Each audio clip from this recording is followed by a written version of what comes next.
How are we doing, lads? Welcome to One on One with M and Ollie. My name is M, this is Ollie, and this is your One on One Game Week 3 recap. How did you think that game week went, mate? I thought it went pretty well. My team had a pretty successful week, so that's always a plus. I thought there were a lot of good games, especially the final one with Liverpool and Newcastle, so I'd say it was a pretty successful and entertaining Game Week 3. What about you?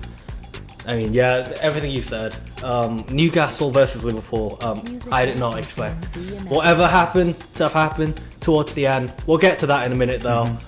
Alright, let's get started with the Game Week 3 recap. Okay, first off, to start the week on Friday, we had Chelsea at home to Luton Town. M, what are your thoughts on that game? Well, I think it is a game where I guess Chelsea showed all of us how good they can be, right? With Raheem Sterling scoring his double, I personally don't think he has the consistency to be, at the top level. I understand he's played for Man City. I've never seen him be consistent. Maybe not for Chelsea. It's his second year for Chelsea already. Nicholas Jackson finally scored for Chelsea 3 games in. It's a bit later than what we thought it was going to be. And how good was Gusto, though, by the way? Yeah, no, he was a great deputy for Reece James, because Reece James is always injured despite being the captain and considered the best right back in the league. But Gusto, a young French under-21 international, was a great replacement for Reece James, and he's going to be fantastic for whenever James is injured. And as a wing back who has to throw in crosses, and obviously it's not the easiest position to play in football, but Gusto had 96% on the pass accuracy, and it's not that he didn't even pass. Yeah. He threw 60. It was 64 out of 66 accurate passes for Gusto. So back to what I was mentioning earlier, then Ollie, do you think Raheem Sterling can be a consistent performer for Chelsea this season? I do, and I was going to mention that because you said this is the second year. He didn't look too comfortable his first year, and that's totally true. But I was doing some reading, and before this last week when they played, who was it, West Ham away? He had a conversation with Pochettino, and basically he was talking about like what's going on. I want to play better, and essentially that first season with Potter and Lampard, he was played like in a pocket, more narrow.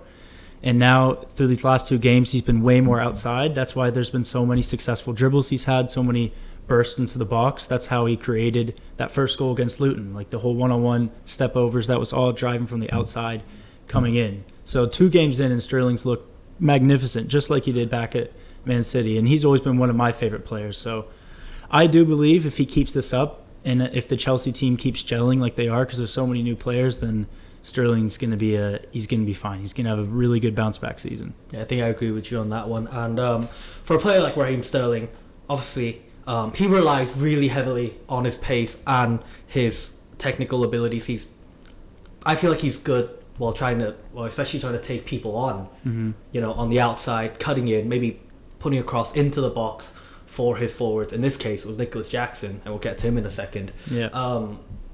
But yeah, I do think he will be at least more consistent this season. I won't say he'll be great. I do have faith in him to be a lot more consistent. And back to Nicholas Jackson, right? Yeah. The kid has a lot of growing to do. I believe it was Villarreal last season. Yeah. He started banging in goals towards the end of the season. I believe it was like the last 10 game weeks. Yeah. He got 6 or 7 goals. He's really handy. I believe for it was assists as well. It was 8 goals in his last 9 matches. I could be wrong, but I think that's what it was. And that's essentially what got Chelsea excited to sign him and thought about bringing him in the first place. And I think a lot of people thought it was going to take time for him to adapt to a new league because, like you said, he only kind of really turned it on at Villarreal in that last spell of games. Yeah. But yeah, I know he scored not in the first match. It was the 3rd week, but throughout the first game against Liverpool, the second game against West Ham, I thought he was creating all the right runs. He was direct. He was looking like a real Premier League striker, and I think that goal is just going to do him a lot of confidence, and he'll be able to just move on from now, scoring as many goals as he wants. That is fantastic. But where there is good. So overall, how do you think Chelsea's going to do this season now after that game? I'm still not. You sound way more convinced than I am. I am pretty. I've been convinced with Chelsea, even when they lost 3-1 to West Ham. Mm-hmm. I thought they were always going to bounce back. I think Pochettino's a great manager, and they surely have the quality in that squad. I mean, it's filled with crazy expensive players, and the amount of signings that they've made.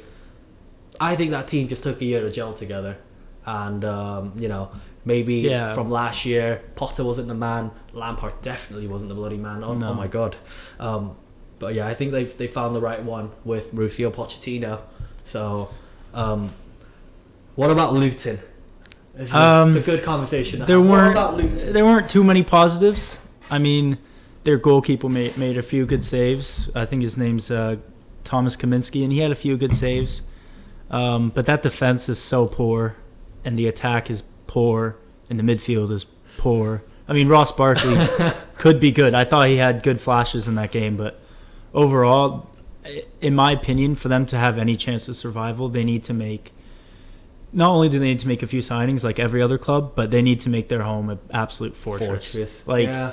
Kenilworth Road needs to be turned into the hardest place to play in the league. And it's going to be one of the weirdest places for all the Premier League teams because... It already has been. It's already famous for that, right? Yeah, exactly. So, in my opinion, I know it's only early and it's only their second game of the season, but the only chance of survival is to make that place as much as a fortress as it can be. Relegated or no? We'll get to that in our post-transfer window Premier League predictions. Hey, fair enough. Let's get on then. We've got Bournemouth and Spurs. Yep. Spurs being Bournemouth 2-0. You must be happy, mate. Oh, I was so happy waking up at 6:30 a.m. because we're in the United States, obviously, so it's not easy to get the games and to watch them at a normal time like it is in England. But it's a bloody nightmare, honestly. Waking up at 6:30, I was so excited because it's just a new era under Postecoglou. I mean, there's so many players last year that... Say Pochettino there for a second. I wasn't going to... No, we're not talking about Pochettino. Him. No, absolutely not. But yeah, it's a new era. There's so many players that maybe under Conte that Conte never gave them a chance, and now they're flourishing, like Basuma, Sarr. I mean, that whole midfield three right now before Bentancur comes back, in my opinion, is like no bias, top three in the Premier League already. I mean, Basuma is cooking as that lone pivot in the six. Pap Sarr with a goal and assist already this season, and James Maddison is by far the signing of the summer so far. So everything gelled. I mean, there was only one stage in the game, the beginning of the second half, where Bournemouth put us under a bit of pressure, but past Spurs teams would have crumbled and most likely conceded. But with a brand new defense, essentially, with the only mainstay being Romero, new goalkeeper, center back, left back, really a new right back, we looked solid, and we're all really young as well. So the fact that we looked solid and we didn't let it, go on too much and us crumble, for then to us go on, get a second, and really control the game was really good to see. Yeah, I think Spurs has really impressed me this year. A lot more than I thought they were going to impress me. He didn't think they were going to press at all. And I kept telling him, so many good players, Postecoglou's going to cook, and that's exactly what's happening. But, I'm sure it's the same for, to be fair, most of you guys as well. No one has Spurs anywhere near even the top 8. Everyone was saying 8th, 9th, 10th. Even the bookies had them at 9th place. But yeah, pleasantly, or in my case, unpleasantly surprised. Spurs are actually pretty good. Bournemouth then, they've got 1 point in their 3 opening fixtures of the season. I do think Bournemouth is nowhere near a top 10 team, that's for sure. And every team in the Premier League, I think the most important part, you have to be built around a strong midfield. And for a team that is lower, on the lower end of the Premier League table, normally they have a weak midfield. But Bournemouth is 100% built around Philip Billing and Lewis Cook in that midfield, and they have been their 2 best players this year so far. I think it's been pretty fun. Well, the thing is, they've signed Tyler Adams from Leeds, and he's injured, and he's gonna be right in there with Philip Billing. Cook didn't start the game. He came on in the second half as like a tactical change, and it played well, but it didn't do too much. And they've also signed Alex Scott from Bristol City, who's a really good creative midfielder who happened to be a Spurs fan. Not that that matters, but I think you're right. The midfield 3 of Bournemouth is higher than what you would expect at a club like Bournemouth. I think they'll be. I think with Iriola as their coach, they'll be one of the hardest running teams, one of the fastest teams. I mean, they pressed us quite a lot, and they pressed us quite heavily. And for a team like Bournemouth, you don't really associate that hard, aggressive pressing style. So I think they'll be fine, and I think they'll cause a lot of troubles to some of the bigger teams this year.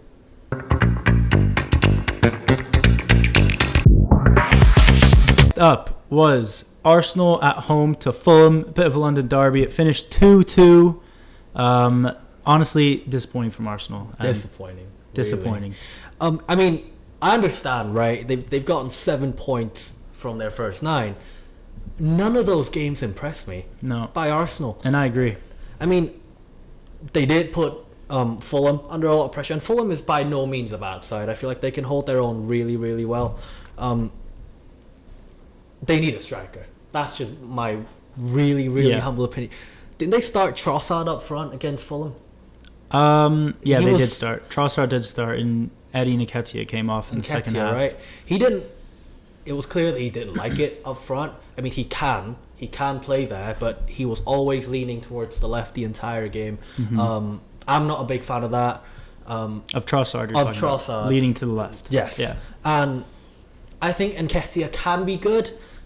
Not yet. It's way too early for him. He did score this game, but I still think it's way too early. Do you agree with that? Or not? I'd actually disagree with that. I think I hate Arsenal 100%, but whenever Jesus has been injured last year and so far this year, Nketiah has done exactly what he needs to do. First game of the year, scored a goal. First game against Forest, scored a goal. Second game against Palace, he won the penalty for Odegaard to score, and they won.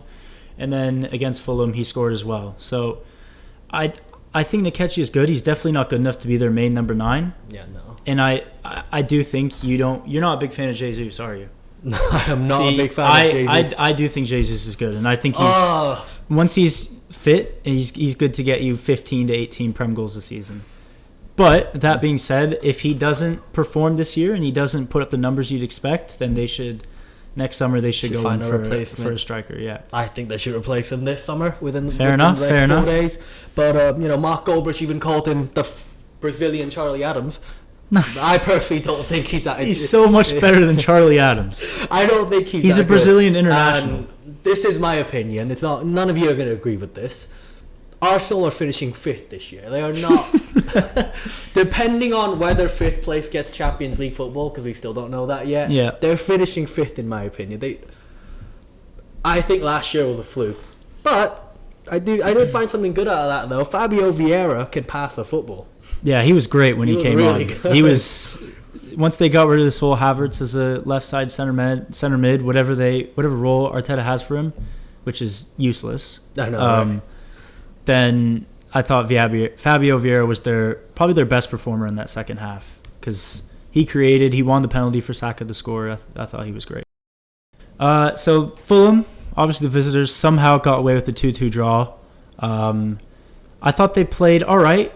They got their chance early with Andreas Pereira. Don't know what Saka was doing. Don't know what Ramsdale was doing. So it was a lucky goal. I won't lie, but they scored it. And when you're given luck, you need to convert it. And then, they fought and they didn't give up once they went down 2-1. And then even going down to 10 men with Calvin Bassey, who replaced Tim Ream, who was suspended for this match with 2 yellows.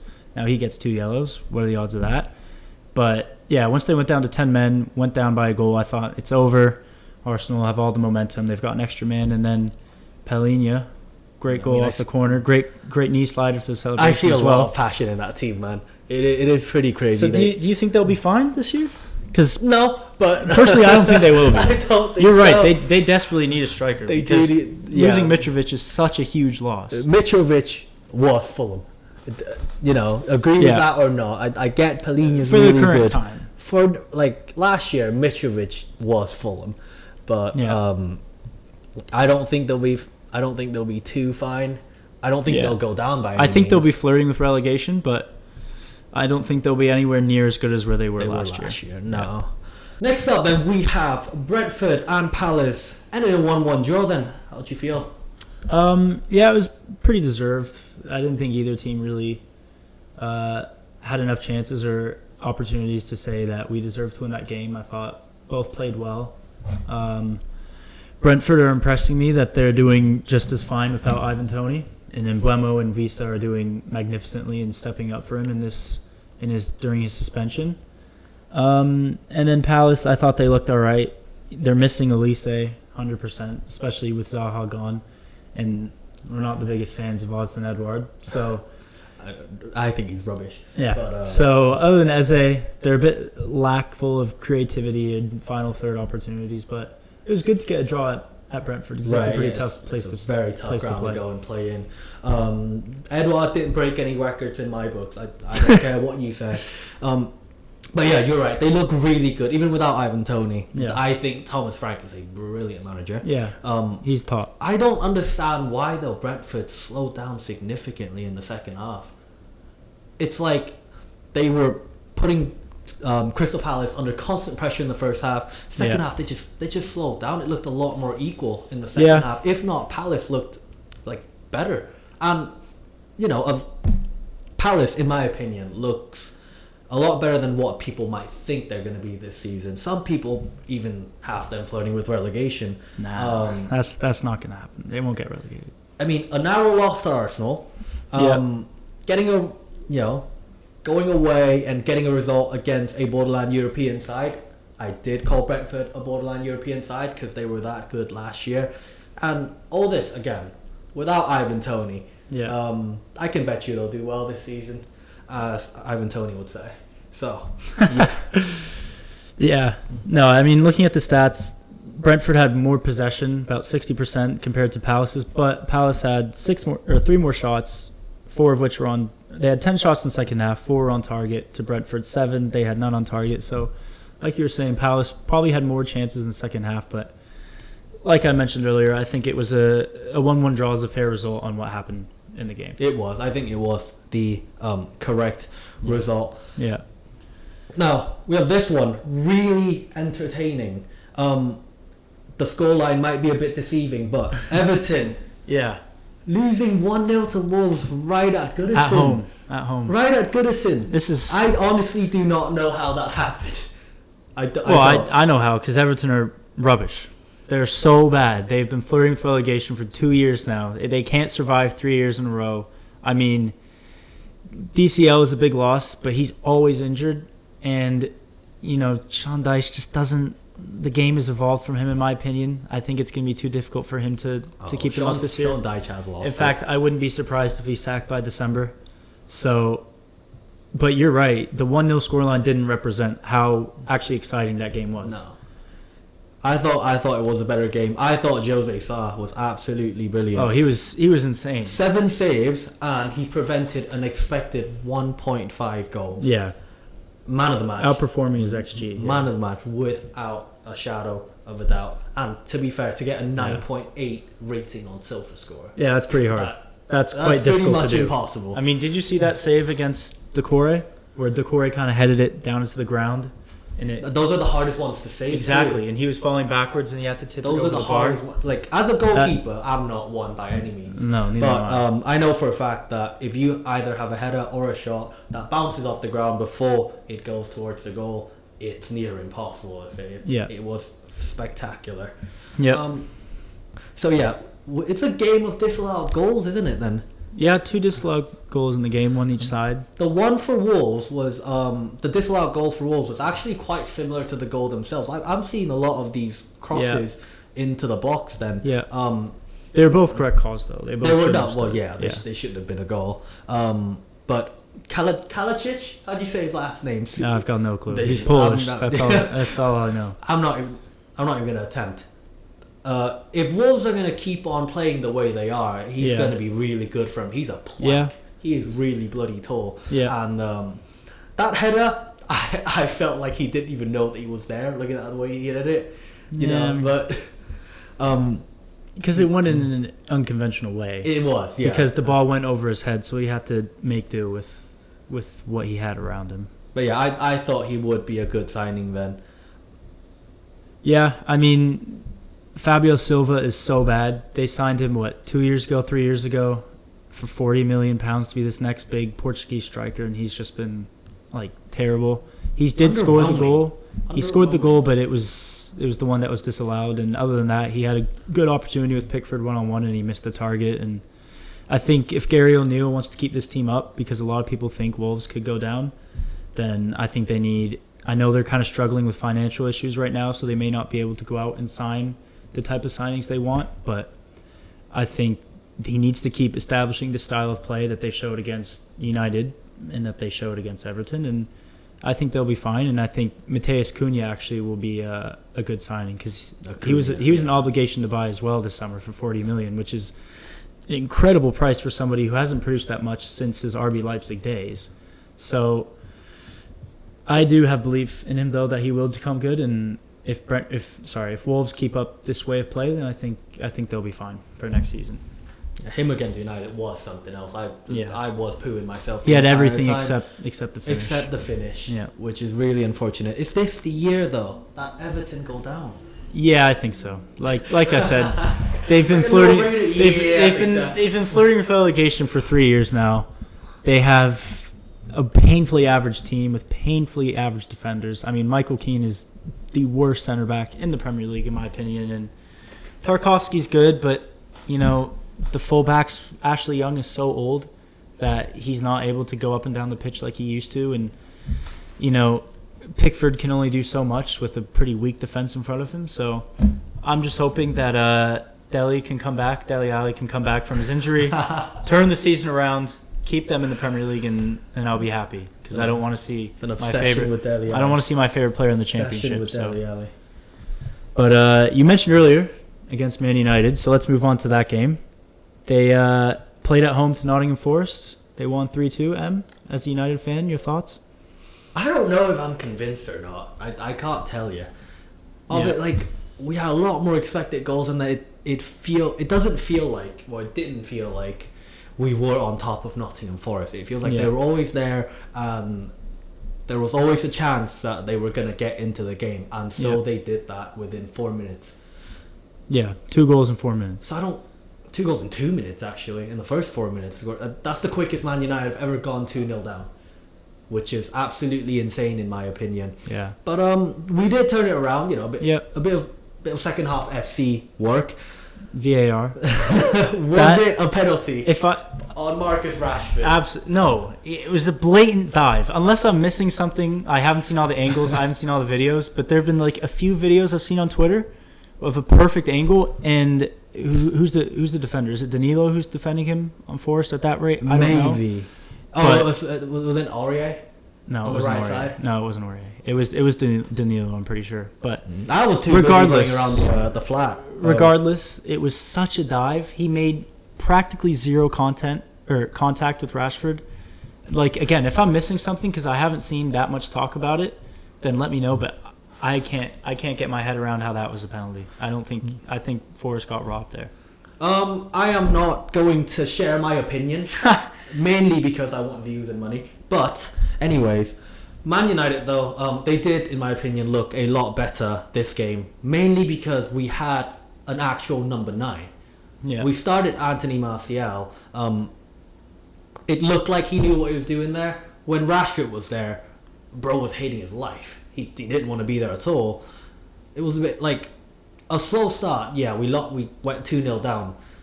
And then Christian Eriksen too. A lot more balance than having Mason Mount and Bruno Fernandes in that same midfield 3. Casemiro hasn't started off the best. He did score a goal this game. It was good movement. I don't know what the bloody hell he was doing there in that scenario. It was a free kick then. Never mind. But training ground. It was very training ground, by the way. Eric Ten Hag drew that one up. Yeah. I will say though, I don't think Eriksen is an answer to that midfield 3. He might be a temporary. He's too old now. He can't get up and down the pitch like they need him to. Like, you're linked with Amrabat, right? From Fiorentina. We're linked with Amrabat, who had a great World Cup with Morocco, and he's actually holding out for a transfer. He's not even playing right now, but he's like the perfect partner to Casemiro, someone who's just got full of energy and can move up and down the pitch the whole time. That's what Casemiro needs. Kind of vibe. Like a Michael sure, Carrick. Yeah. But Eriksen, sure, maybe 4 years ago he could have done that, 5 years ago. But nowadays, he's not good enough to. I don't think he doesn't have the lungs. He doesn't have the energy to keep think up. Christian Eriksen has another year or two in him. Maybe not. No, I think he'll still be good going forward. But in Going that role forward. where they need him to be assistance defensively for Casemiro, It's a workhorse there's kind of nothing role. there. It's Exactly. a workhorse. He's It's not the a box to workhorse. box, right? You do see him up a lot, but I didn't notice his shortcomings when it comes to being a box to box. But maybe it was because I didn't watch it closely enough. Mm-hmm. But yeah, I think he's got another year or two left in him. Other than that, Nottingham Forest, some would say unlucky. Yeah, I mean, Taiwo Awoniyi scoring, 7 consecutive games 7 now? games in a row. I think it's equal with Mo Salah and Adebayor as the African with the most goals scored in a row. Like, most games scoring a goal. So, Slowly sneaking up on that record, though. no, he's equal with it now. No, not African. Oh, overall? He's not getting past Jamie Vardy's record. What was that, 14 goals? I think wasn't it 11? It's 11, it's heaven for Oh, it was Jamie Vardy. 11? Yeah. No, he's sneaking up on that. He's man. sneaking up on it, but like you say, and like we kind of agree, once he scores his goal, he's kind of lost. The whole rest of the he's game. a one-goal merchant. Like he'll in get my his goal opinion. and then he'll do the work for the team, but he doesn't look threatening for the rest of the match. But I don't see him scoring against Chelsea next week. no, I don't. I mean you never Chelsea know. does have midweek football, so do they. They both have midweek football. They play Burnley at home, Yeah. but they've got In the Chelsea League Cup. away. Do I see Taiwo Allen and whatever his name is scoring? Maybe. Did you see I him see scoring? it. Did you see him scoring against Man United?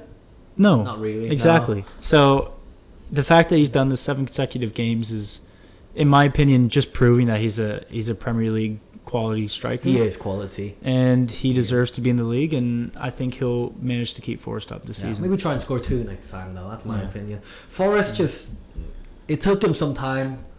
They started off last year with about 1,400 different signings. Yeah, But it seems like they've got a they're core kind of group now. gelling now. Yeah, they're they've kind got of a core gelling group. now.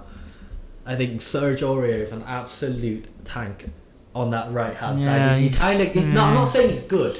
I don't think he's good. Yeah. I think he's just a unit. No, he is, and he was like that at Spurs as well. But he has so many mistakes in him. Like, oh my God, he'll do good for a couple weeks, and then he'll do the craziest mistake that you're like, what on earth are you even thinking? So, but yeah, I think Forest will be fine. Well, from one entertaining game to another, we've Yep. got West Ham beating Brighton 3-1 at Yep. the Amex. Yep. Now, that one didn't tell the full story, did it, of that game and how it unfolded? No, the scoreline will make you think West Ham were all over them, but in reality, it was the other way around. Brighton were all over West Ham, but West Ham and David Moyes' plan was to just sit back, soak up pressure, and hit on the counter, and that's exactly what they did. Like Jared Bowen's goal from that pass from Ben Rama was perfect counterattacking play, and for the first goal, James Ward-Prowse's goal, it was just Antonio putting the pressure on Webster and forced a mistake, and they got a goal. So they executed their game plan perfectly, and in my opinion, absolutely deserved the 3 points They did. And also that turn by Mikel Antonio for his goal. for his third goal. Yeah, no, that was Wow. something I never thought. For I'd see someone from who's 32 years of age, that big as well. that big, and he's moving like he's Garnacho. Like he's turning like Neymar in his prime doesn't even turn like that. But Okay, it was a good turn. It wasn't Neymar. I'm prime. hyping it up because I was really excited for them. Yeah. I was really excited for them. Yeah. Okay, I've got a really good question for you here. Do you think this was a day where West Ham's defense did their job to perfection, and it proves that they have a really good defense, or do you think it was a very off day for Brighton not being able to finish? Which one is it? Or is it a combination of both? I think it was a combination of both. More leaning actually towards West Ham's defense is solid enough because in the previous match week, they defended at home against Chelsea, winning 3-1. And when they were put under tons and tons of pressure and Chelsea kept reloading with their waves of attacks, they defended it and dealt with it brilliantly. So, and they've got Mavropanos coming in, a young center back from Stuttgart who used to be an Arsenal player, but he's performed really well in the Bundesliga lately. So I think that's a pretty progressive signing. And Ward-Prowse, I've never been the biggest fan of his, but he's exactly what they need. Someone for corners, someone for set pieces. Bit of that every time. Yeah. Every week now. I hate that celebration. Yeah, I love that celebration. But anyways, he's the perfect signing. Edson Alvarez from Ajax is going to be a good signing. I thought he Alvarez. played well.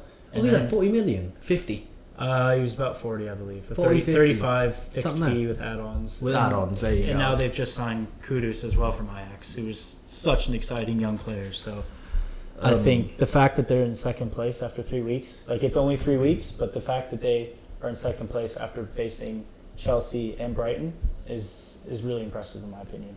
Yeah, I feel like David Moyes definitely knows what he's doing. Yeah. Was a chosen one 10 years ago. Now he's just a good one. 7 points, second He's place. a European winner. Bro. He is. He's a European winner. He is a European winner. UEFA Europa Conference League. Do not forget about the Europa. Right in the middle. But yeah, back to that point, right? I thought Ferguson did get service. Not the best though.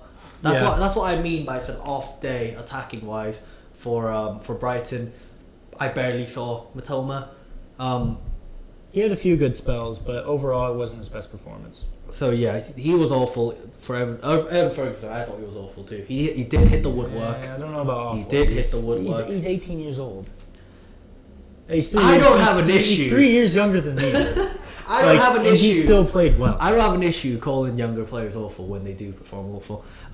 Obviously, Yeah, he's not one of my youngsters. is. I don't support Brighton in any way, shape, or form.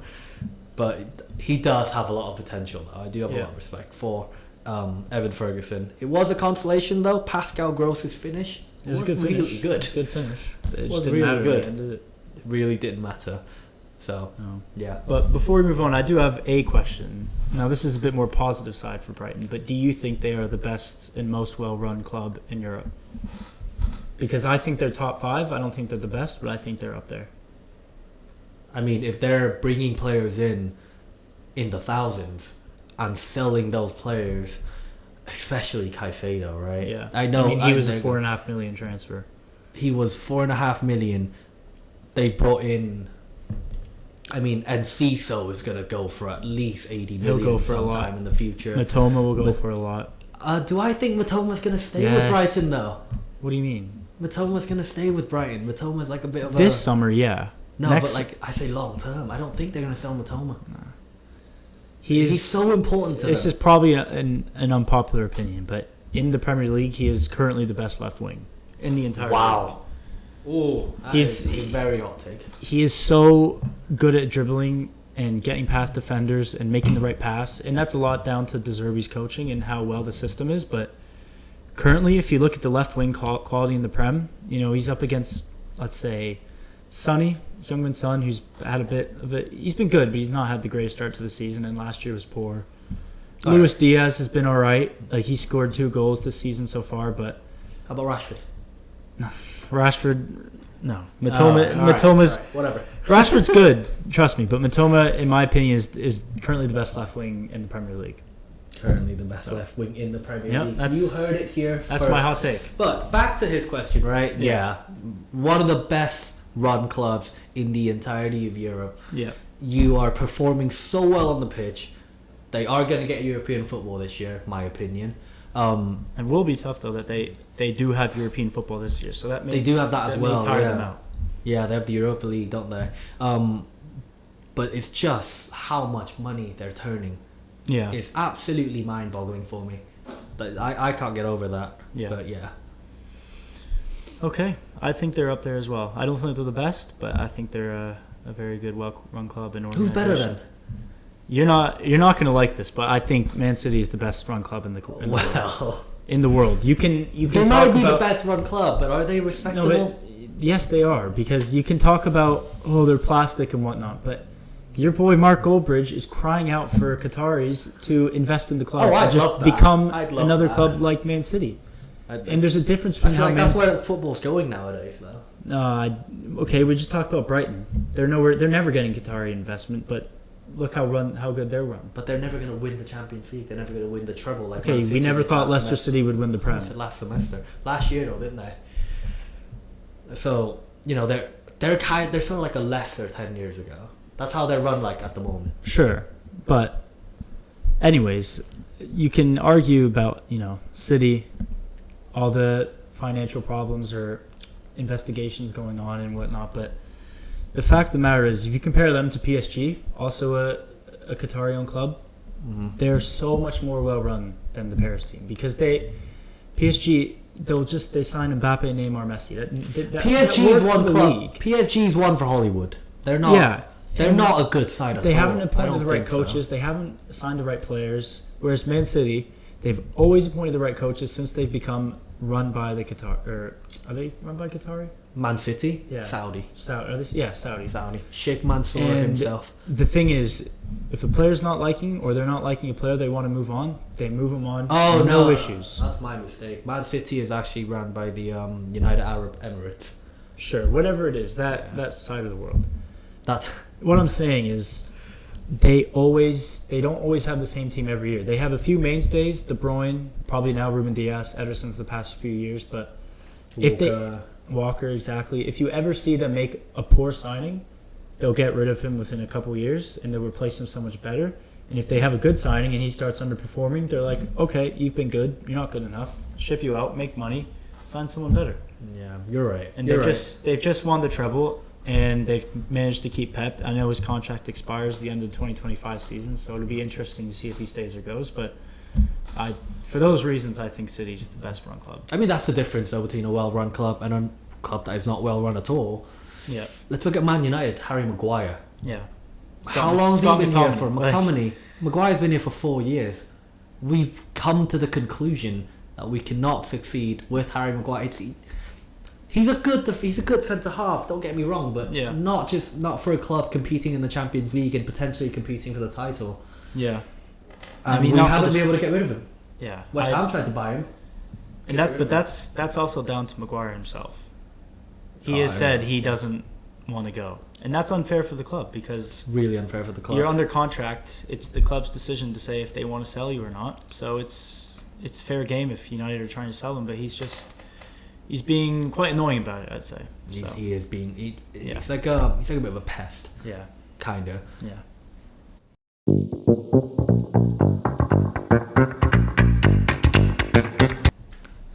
So what we got now? We have got the Sunday fixtures. Yep. Moving on to Sunday today. Well, I don't know when you lot might see this, but Burnley lost them 3-1 at home to Aston Villa. Yep. I've always thought Villa was going to be good. Yeah, even with the first game we lost, I've always thought that they were going to do so well this season. It was a bit of a fluke, right? Yeah. What did you think on this game then? I was honestly more worried. I thought Burnley was going to do a lot better because they played so well in the Championship under Company, and he's bringing a brand new style to Burnley than we've ever seen. And it was too tough to click against City, and I thought Villa, 7th place in the league last year, was a good test to see if they can do it against that upper kind of set standard of the Prem, and they didn't really do it in my opinion. And Villa kind of won comfortably, and I thought my FPL boy Moussa Diaby was fantastic, grabbing me a goal and assist. Matty Cash 2 goals. So I thought you're right. I agree that Villa will be good this year. I think they're the real deal. I did wake up to the worst news though of Moussa Diaby. Getting a goal and an assist. Great for FPL. No one wants that. We want that. Great for FPL. But, I mean, I don't know what else I can say. Vincent Kompany, he was really good in the Championship. Yeah. I think they blew the entire league away from them. Yeah. It was that easy for them. Doesn't seem to be working in the Premier League, but, again, they have played Man City and Aston Villa, who are both European sides, right? Yeah. Man City is the best team in the world. Yeah. And from the past, honestly, losing 3-0 to Man City, probably not the worst thing to do. Because they are a well-oiled machine. Yeah. They are a well-oiled machine. So, but yeah, it's only been 2 games. I think they'll surprise some teams this season in beating them and getting up results. And they definitely need more time to gel together because they've actually signed quite a lot of new players, like James Trafford, the young goalkeeper they signed from City for $15 million. Sander Berg, they signed from relegation rivals Sheffield United, new man in the midfield, and they've got a lot of good young talent, and I just think you give them time and hopefully they'll prove everyone wrong. Oh yeah, that rolls perfectly. Sander Berg.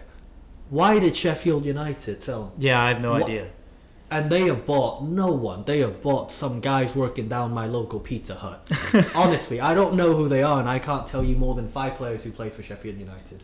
But they're in big bloody trouble. Yeah. They're in so much trouble. Yeah, we'll get on to them in a bit because they're still have to play. But that's who they played. Oh, they played Man They City. played Man City, yeah. Sheffield, they bought Sanderberg from... Burnley bought Sanderberg from Sheffield United. Oh, for God's sake. Dang ball knowledge. That Dang ball knowledge. was bad. Well, okay, I did admit earlier, I did not watch any games this morning. Yeah. Okay, well, let's just move on to Sheffield United's game, which was a home match against Man City, which honestly was a bit of a weird one. City only won 2-1. It took a late Rodri goal, who's always so clutch for them. Rodri. And, you know, I personally think Sheffield United will have the worst point tally in the history of the Prem. They'll be Lower than record. 11. I think they'll get Lower no more than 8 points this season. I think they're that bad. They've got who? They signed Cameron Archer from Villa for 18 million, which is a hopeful signing. He's done all right for Villa, but nothing worthy of 18 million in my opinion. And I do think. Although their goalkeeper performed well today, though. Yeah, Fotheringham had a good save. West Fotheringham, innit? Yeah. So, but yeah, City, even though it was 2-1, over the lot. 3.6 expected goals.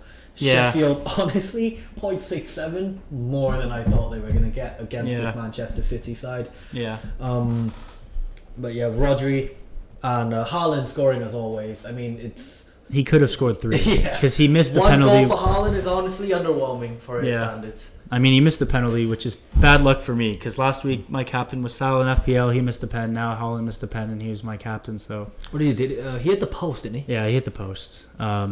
Since he signed with Prime Hydration, he's missed the pen, if that means anything. But he also could have scored a goal, which Paul's on the team, so you know, and KSI. And KSI.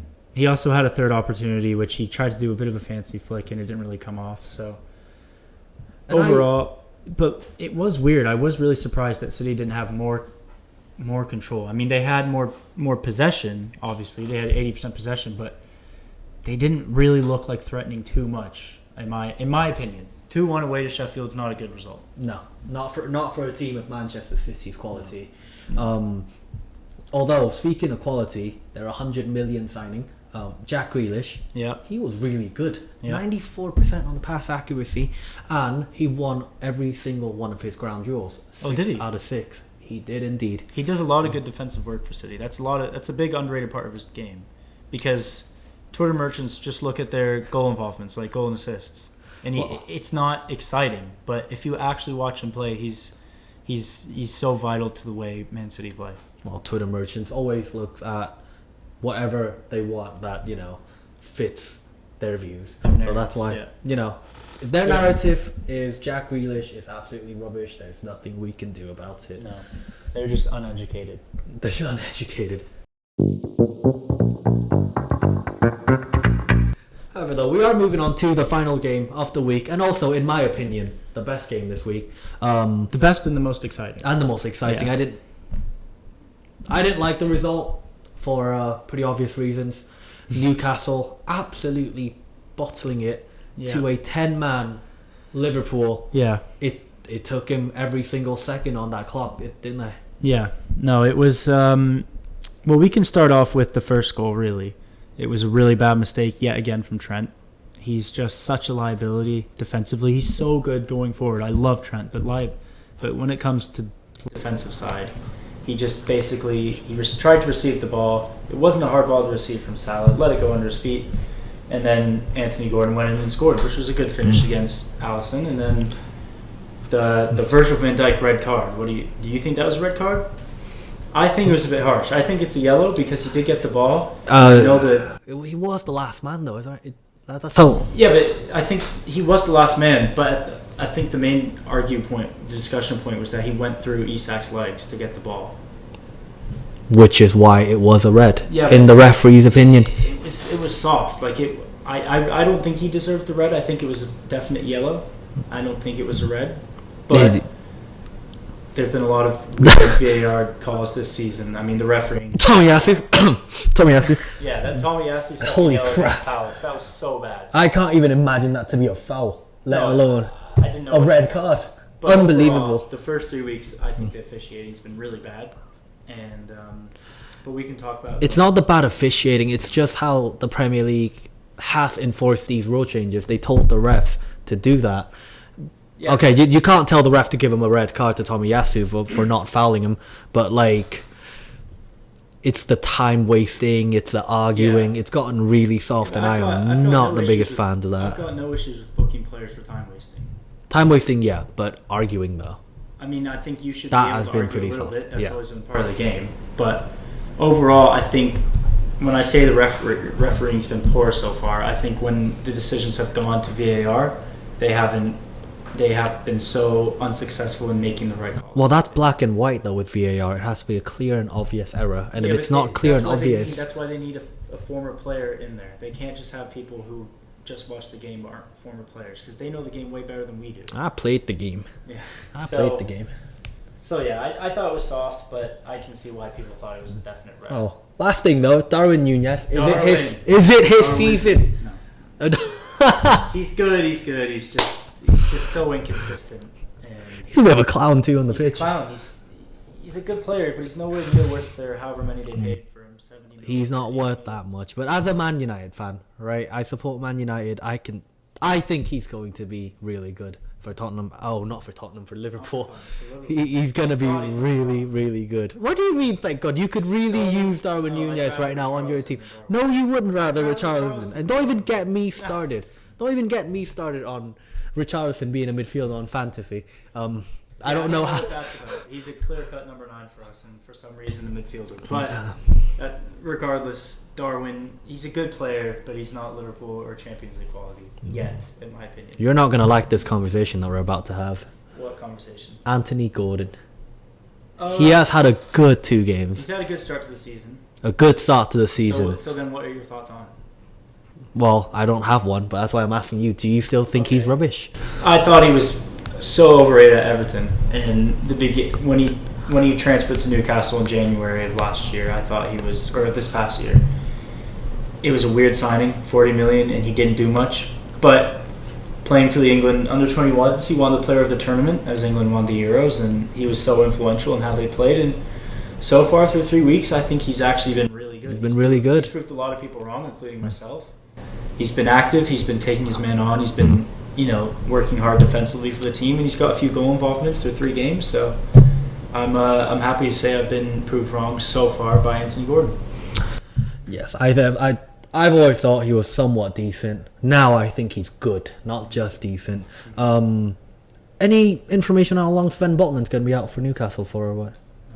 No idea. No idea. I have no idea. No idea. Well, that wraps up the game week. Are we going to now move to the FPL section of the review show?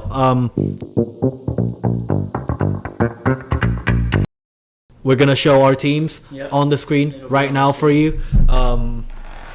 So this week then, mate, how are we feeling? Not too bad, actually. Not too bad. I think you're Bruno. Like, this guy captain Bruno because, as a mistake, he meant to captain Holland, and for some reason he put Bruno, and it worked out beautifully for you. Oh my God, I beat him by 6 points. Beat him by 6 points this game week. Bruno Fernandes, 24 points as a captain. I'm still ahead of you, though. You are still ahead of me for the first 2 game weeks. He is, however, only ahead by 6 points. Yep. So, but I mean, I'm looking at my team, and I'm happy with how Rashford played, how Saka played, and definitely Moussa Diaby. I did stupidly leave my star boy, Destiny Udogie on the bench. I was begging for João Pedro to come on because I know he wasn't going to do João Pedro, I'll tell you this now, for my plans, he's gone. Like, he's not going to be in my team for game 4. They've got Newcastle next. He hasn't started. He's gone. It's not just João Pedro, in my opinion. It's also Newcastle, and they're playing Newcastle next. It's every single Brighton player. They're playing Newcastle. They've got Man United right after Newcastle. Yeah. It's time for those Brighton assets, in my opinion, to go. Especially Estupinian. Estupinian, maybe because he won't get clean sheets anymore. He's such a threat going forward, and I think if you're owning Brighton assets, you need to hold on to the players that are nailed on, like Matoma, rather than going for someone like Pedro who hasn't been. Maybe move them off to the bench. Yeah, maybe. Bench him for maybe. Of our FPL segment, our camera died. Not much we can do about it. We're still new to this whole thing, so we'll make sure that's fixed for future videos. Unlucky. Anyways, that was our game week 3 Premier League weekend roundup. M, it was a pleasure. Likewise, mate. Likewise. Our first ever video, so we're proud of how it went, and it's only going to get better from here on out. So please don't forget to like, comment, subscribe, all the classic stuff. That good stuff. And you know what to do. You know what to do. We'll see you for our Game Week 4 Premier League predictions, which should be out on Friday. See you lads.